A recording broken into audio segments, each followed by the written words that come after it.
Bonjour à tous, c'est Séverine et bienvenue dans cette nouvelle vidéo. Aujourd'hui on se retrouve pour une petite vidéo recette. Ça fait un petit moment que je vous en ai pas fait sur la chaîne parce que tout simplement je manque de temps.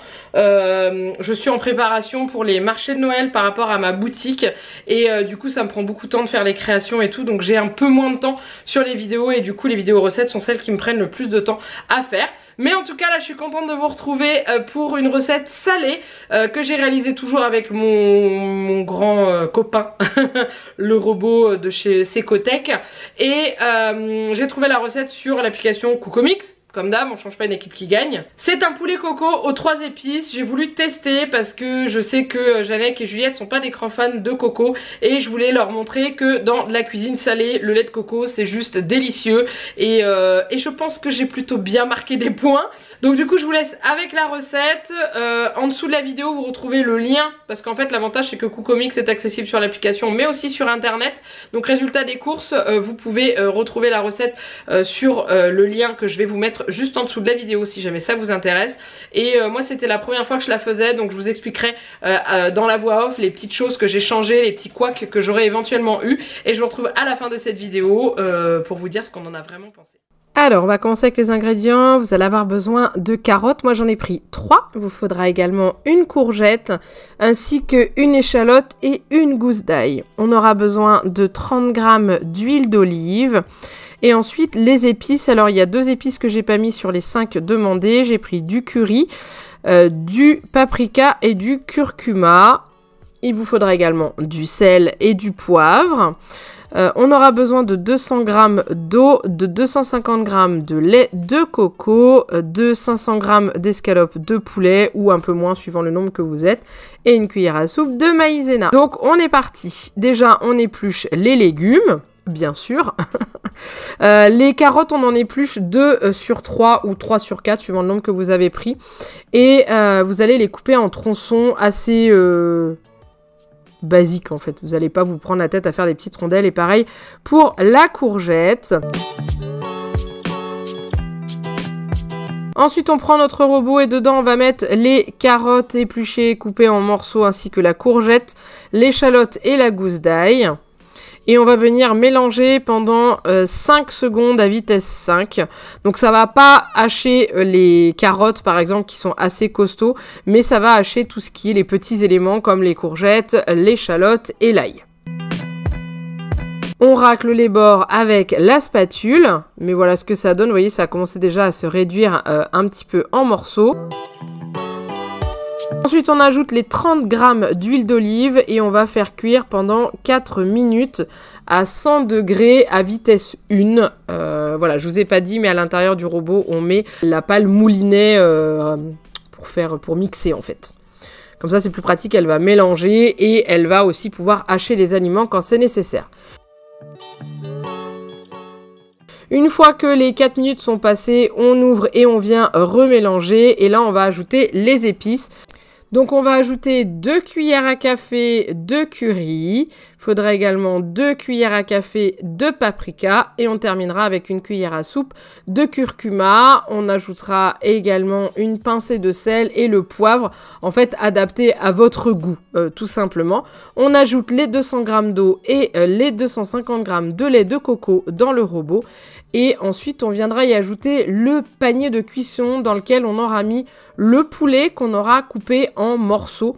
Voilà, donc on viendra mettre le panier de cuisson. Alors, je sais pas si c'est normal, mais moi, mon panier de cuisson baigne dans le jus qui m'a demandé d'être mis. Donc, l'eau, le lait, etc. Et ensuite, on vient couper la dernière carotte en rondelles avec le poulet. Ensuite, on met à cuire pendant 25 minutes à 120 degrés vitesse 1. Et ce que je ne vous ai pas filmé, c'est qu'en milieu de cuisson, je suis venue faire pause, comme c'est demandé dans la recette, pour pouvoir mélanger la viande et les carottes. Une fois qu'on ouvre, on a une odeur de folie qui s'en dégage. On sort le panier de cuisson et on va venir mixer là ce qui reste au niveau des légumes à l'intérieur pendant 1 minute à vitesse 9 pour obtenir une sauce onctueuse qui va être encore assez liquide. Donc ensuite on viendra ajouter une cuillère à soupe de maïzena pour épaissir cette sauce. Un conseil que je vous donne, diluer de la maïzena dans un tout petit peu d'eau froide avant de l'intégrer parce qu'autrement ça fait des morceaux. Mais j'ai suivi la recette comme c'était indiqué et la prochaine fois je le ferai comme ça en mettant dans un peu d'eau froide pour la diluer parce que là du coup je vais mettre pendant 3 minutes à 90 degrés pour mélanger et en fait je fais cuire mon riz aussi en attendant à côté, je voulais pas préciser, et en fait vous voyez ça a fait des petits morceaux de maïzena, donc je vais mixer très fort à vitesse 8 pour pouvoir éclater ces petits morceaux. Donc voilà le conseil que je vous donne, diluer la maïzena dans un tout petit peu d'eau, vraiment pas grand chose, et ajouter le mélange. Et voilà ce que ça donne avec du riz. Alors si vous voulez pas faire de riz, vous pouvez faire du boulgour, de la semoule, ce que vous voulez. Et c'est vraiment délicieux, la sauce est délicieuse, c'est juste incroyable, voilà. Alors voilà, cette recette est maintenant terminée. Comme je peux vous dire un truc, c'est que c'était juste délicieux. Un véritable régal. Le mélange du lait de coco avec le curry, le curcuma et le paprika, c'était délicieux. Alors dans la recette il était indiqué qu'il fallait aussi du gingembre et du cumin. Gingembre je n'en mets pas parce que c'est vraiment un goût qu'on a beaucoup de mal à aimer, et le cumin j'en ai pas mis parce que on m'en raffole pas plus que ça, mais il y avait marqué aux 3 épices, j'ai mis 3 épices dedans. Bref, c'était vraiment délicieux, c'est quelque chose que je vous conseille énormément, c'est totalement réalisable sans robot bien entendu, et c'est vraiment très très bon. Juliette a adoré, Janek a adoré, alors que Juliette, quand je lui ai dit que je faisais de la cuisine au lait de coco, elle était très réticente parce que le lait de coco c'est absolument pas son truc, et finalement il s'avère que elle a adoré, elle en a même redemandé. Donc c'est que c'était bon.